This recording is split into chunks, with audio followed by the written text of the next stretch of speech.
Recently in Wuthering Waves, we got introduced to the character of Zhe or Zhe, depending on how you say it, who, when first revealed to the public, there was a vast number of people who labeled this character as mid, or okay, or nothing overly exciting or notable.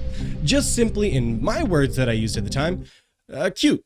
She was cute. Lately though, it seems like many people have changed their tune after the character was actually released into the game, and people have been able to experience her in full. When this all happened, this kind of started to pose a question for someone like me. Does this make a character design no longer mid? Now that people enjoy playing the character a little bit more, are they allowing some of their biases to no longer influence their opinion on it? Or is the fun gameplay experience now making them actually like her design more as a result? Is Zhe objectively mid or not?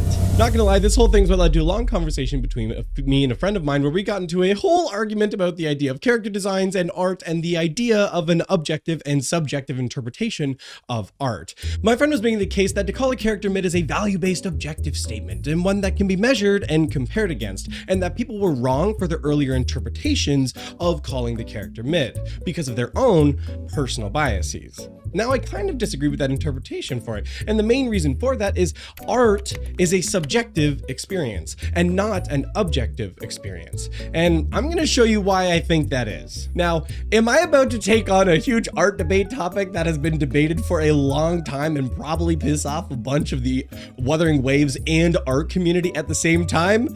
Yup! So let's dive in, but before we do, make sure to drop a like and subscribe on the channel for future gotcha commentary.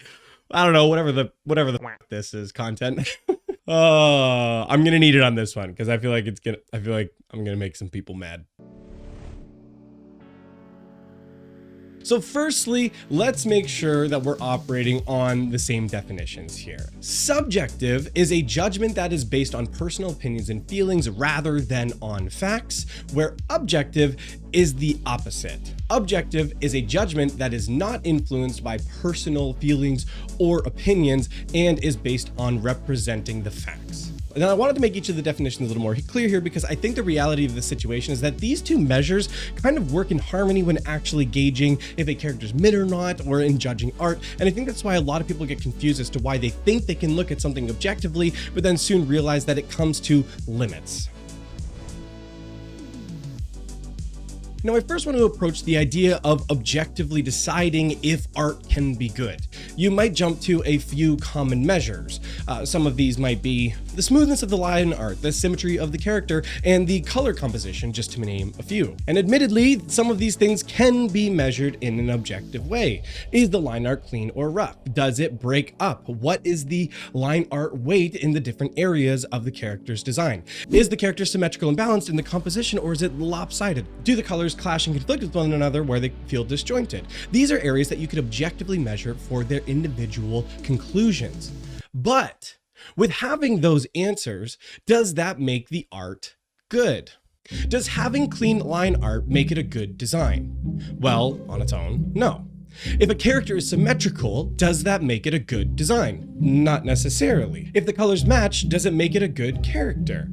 No. The problem here is if we only stay in the objective, we end up with a series of facts and not conclusions. How many facts does a design need before it can be considered good? 5, 10, 500? The question itself seems ridiculous, but that is the only way in which it can be objectively determined. But there is no objective way to determine how many of the right numbers is the correct one. That is because while we can define objective technical elements of art, there is still an interpretive element that comes into play. Because we are talking about the final conclusion of good, we're not talking about comparison. If we were simply just comparing one character to another, you might be able to objectively find measures to determine it to be better than another character, but that doesn't still lead you to the final conclusion that a character design is mid. I hope that kind of makes sense. It might not, but whatever. We're going to move on to the next point anyway.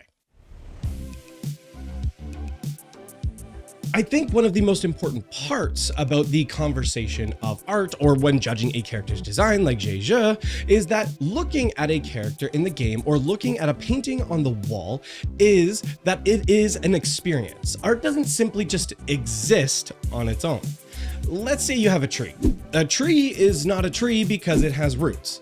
A tree is not a tree because it has leaves. A tree is a tree because by taking into account the sum of its parts, we see it as a tree.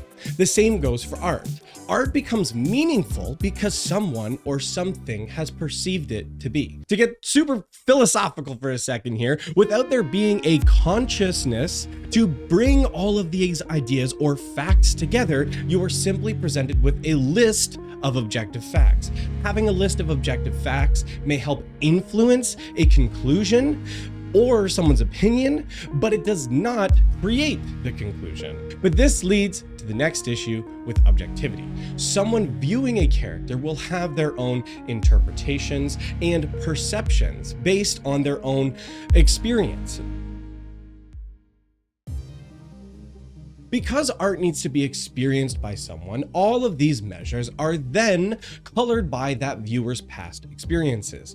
This is where the idea of preference and other abstract measures like nostalgia can come into play. Preference is major because, for example, you can have a character like Piper in Zenless Zone Zero who could meet the objective measures of symmetry, color, composition, design complexity, and more, only for it all to be ignored by someone saying it's a bad character because they look like a kid. Technical measures do not matter in that conclusion. It's the same reason why you can take an artist like Andy Warhol, who is praised in the art community for his impact on it, and someone else can look at his piece of art and go, it's a fucking can of soup. Nostalgia is another tinted lens at which looking at the design can make you feel like something is better or worse depending on your own personal experience. Let's bring it back to Jeiji to be specific. Now, I've heard many people compare her twin pigtails to Rin Tosaka from the Fate series, like Braxophone in his recent guide video. And that can be the reason why they love the character. That was an example he gave.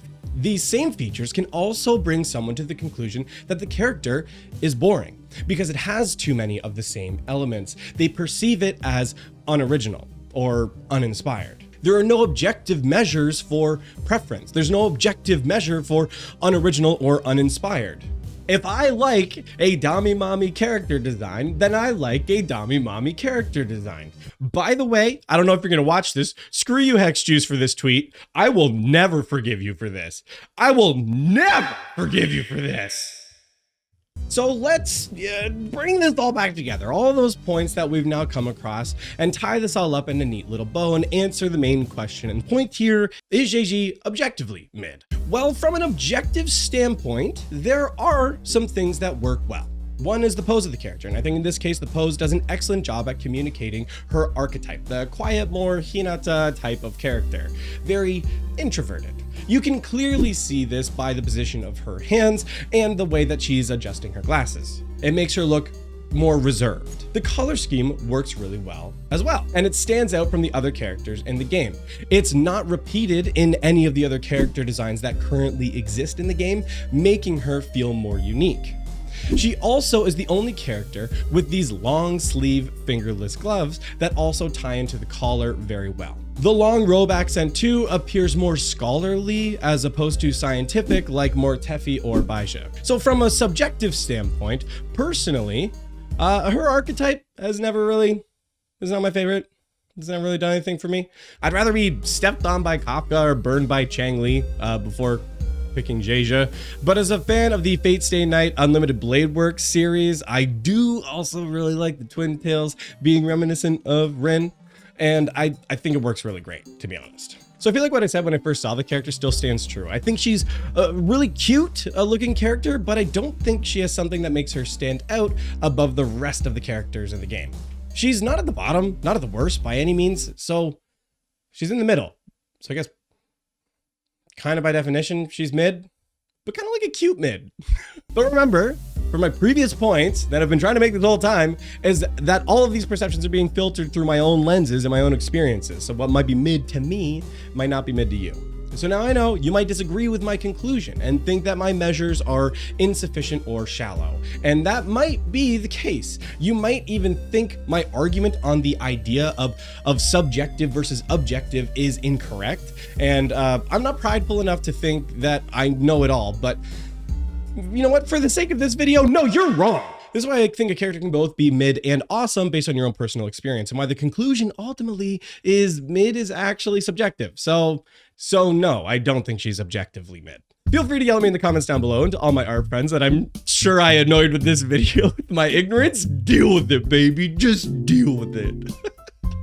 Thank you to all the patrons who support me and the content that I do here on this channel. If you'd like to join the Patreon, there is a link to that in the description down below. If you have not had a chance already, make sure to drop a like and subscribe on the channel. Thank you so much for watching, and we'll see you next time.